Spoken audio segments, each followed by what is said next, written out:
quite a lot of students here, as you know.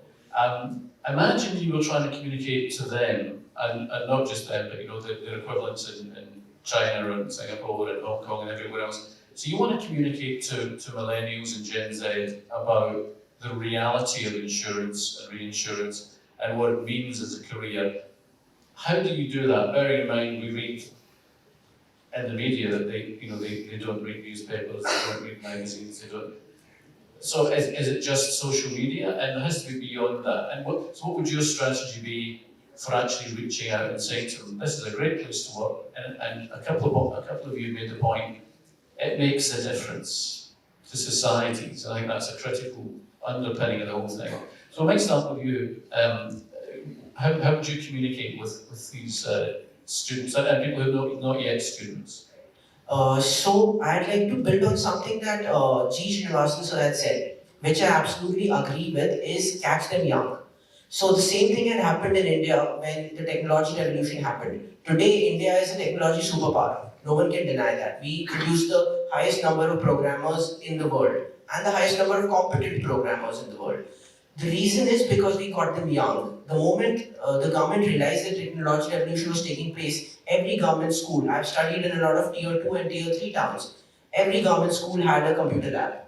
And children were being imparted with computer education at that age, which is what I feel is missing with insurance education and financial education overall. Because by the time people are in a college going age or postgraduates, most people have made up their minds about what they want their life to be, what they want their goals to be, the kind of sector they want to work for. And it's very difficult to change it at that point in time, even though you might try your hardest. I feel early intervention would be much better, starting at a point where you can tell them how it adds value to their life as an individual, to the life of their family. If they become more educated about insurance, how it helps to understand what coverages are, how can they secure their own future financially by using insurance positively. I feel this would help turning around the whole perception about insurance as being something where you go to sell to being something that is there to help you at a very early age, and this will be carried forward throughout their lives. I feel this would be the biggest thing that can be done to get the future generation, especially the Gen Z that is still in school, more interested in the insurance industry. Excellent. Rohit, how would you form a communications campaign to get through to Gen Z and millennials that your place of work is a great place, but the industry is a great place and it makes a difference? So the idea is, so once you are at an age where you have already decided what you want, it's then you have to make them understand what they are doing and do they want to do that or do they want to be in an industry which actually helps people.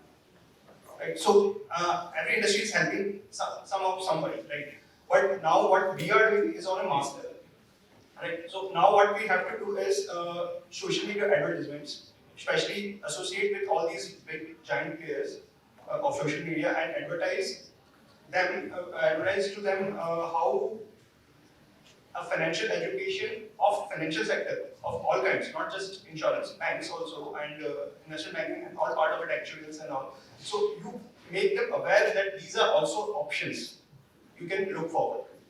Because I know good mathematicians who end up being in IT company. I don't know what they are doing there, but they are in an IT company.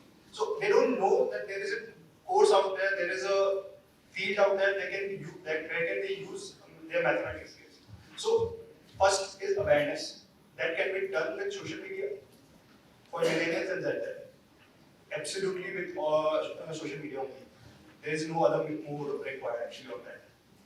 But if you actually want to make this a future habit for everybody, you have to introduce a subject at school level as an additional subject of financial education.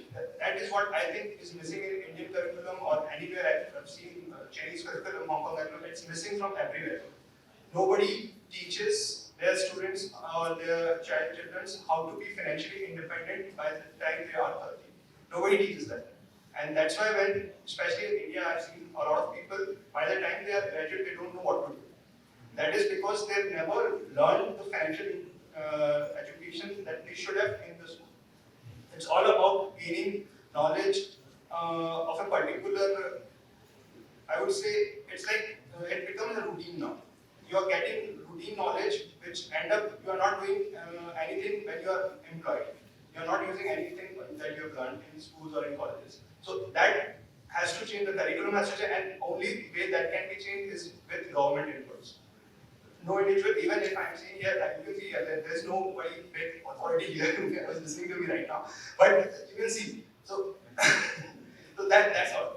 That is the problem. So we need people who are in power to make that bold decisions.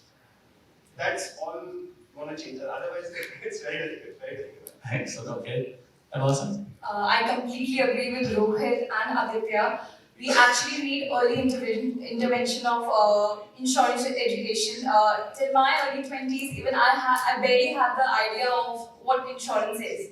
So, of course, that is completely needed. And moreover, since our generation uses a lot of mobile phones and internet usage is so high right now, use of social media platforms is definitely on the cards. We should completely use social media not only just for marketing and advertising, but to also generate awareness why insurance is needed in our life. We are just like we Indians love to save for future. Insurance is also a kind of future protection. Like in future, from future mishappenings, whatever savings will be putting it like that is also for very subsidized premiums will be protected for the future.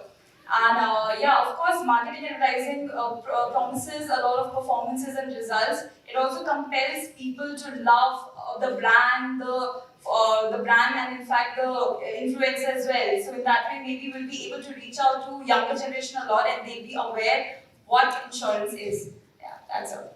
Excellent. Lakshay?